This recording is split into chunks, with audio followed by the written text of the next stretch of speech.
Almost every house I've been in over the years has what I call the Hall of Fame.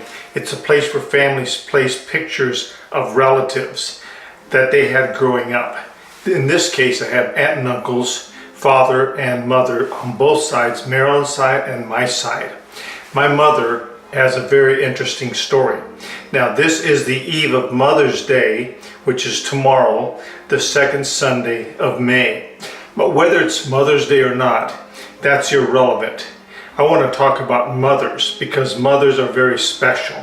Did you know that most prisoners, statistically it's been proven, that they think of their mother far more than their father?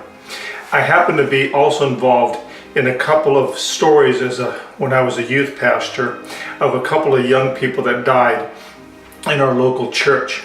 And I remember one particular story, the boy's dying breath as the steering wheel crushed his chest, and as a passenger came alongside the truck that was crashed, overheard the boy in the driver's seat crying out to his mother at the point of his death. He passed on shortly after. And so mothers are very, very special. We think about them as we get older.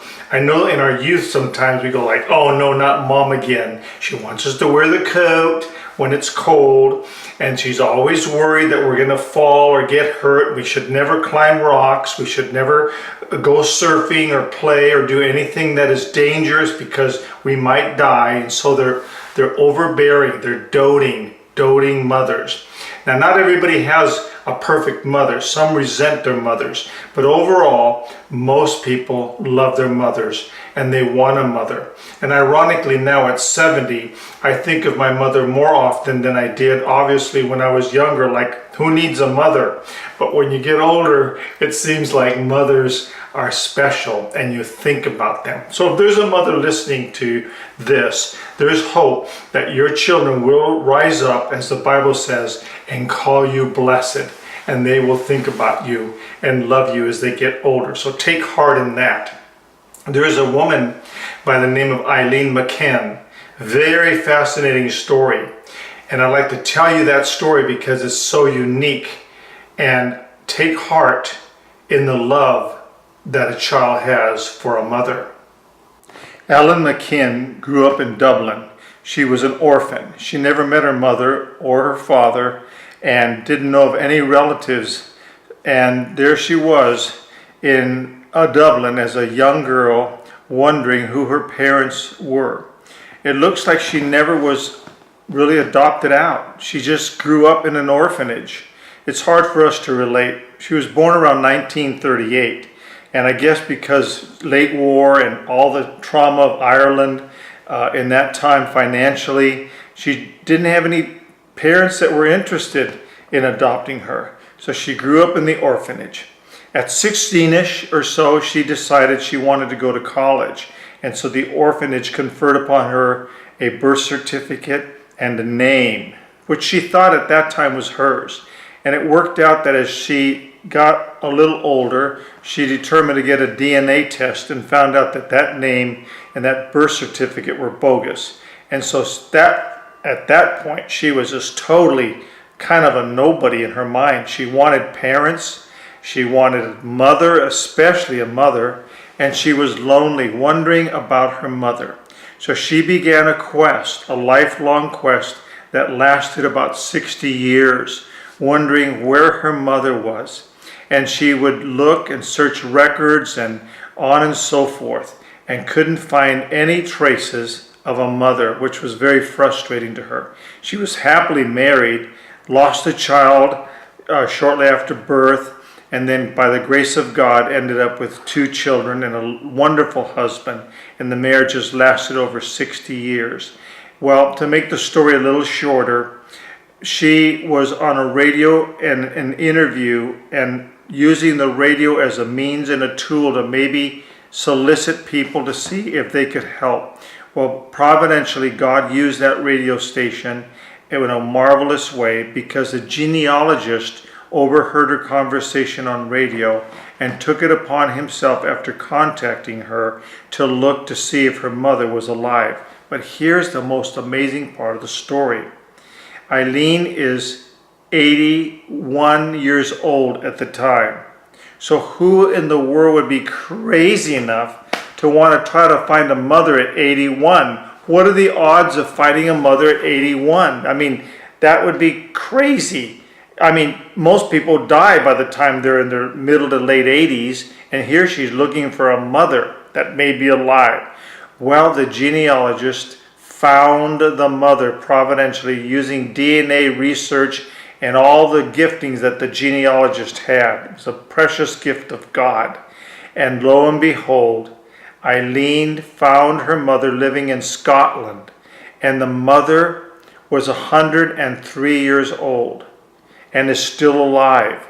And so Eileen was so elated, years of praying, years of asking God to help her in her private prayer life, friends and family that she knew, neighbors' families, and all those kind of things, doing their research and doing their prayer, all led to an answer of years of praying, 60 years of seeking a mother. The need of a daughter to find a mother is so phenomenal. I can't hardly even imagine it. And to see how God answered that prayer all those years later to give her mother, which she recently visited. And she said it was so precious when the mother in her latter years, like late, 100 and something years old, would not let go of her daughter's hand. And she seemed to be coherent enough to carry on a conversation, was delighted to hear that the long-lost daughter was found and that the mother and the daughter could reunite for the first time in over 60 years. Marvelous story of the love of a daughter for her mother. And so it's a reminder for us to be people that would love and cherish our mothers while they're still living. Jesus himself, with limited breath, at the crucifixion, we know the story, looked from the cross down at his mother weeping and wailing at the loss of a son, and knowing that his love for her and care for her, he said to John, the beloved disciple, "John, behold your mother. Mother, behold your son." And so he took care of his mother the best he could with his dying breath. The love of a son for a mother was even seen and witnessed by Jesus as an example to us. I'd like you to see the testimony of Eileen as she gives testimony about what it was like to finally find her precious mother after 61 years. A Bethany Home survivor who has found her birth mother still alive at the age of 103 hopes to be reunited with her in the coming weeks. Eileen Macken says the discovery means the world to her after decades of searching. Just to touch her, it would mean so much. She spent 60 years looking for her mother. Now Eileen Macken's search is finally over, with results she never dreamed of. I got a phone call at night, 10 o'clock at night. Genealogist. "Eileen, will you sit down and hold your husband's hand?" I said, "Why?"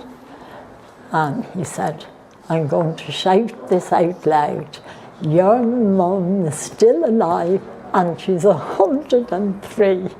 That is just means the world to me."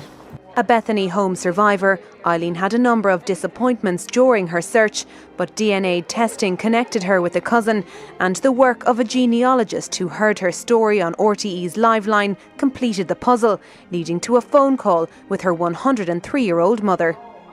She answered the phone, "Hello." And I thought, gee, she's fabulous. And the people, the relations, relatives have told me that she's in great form.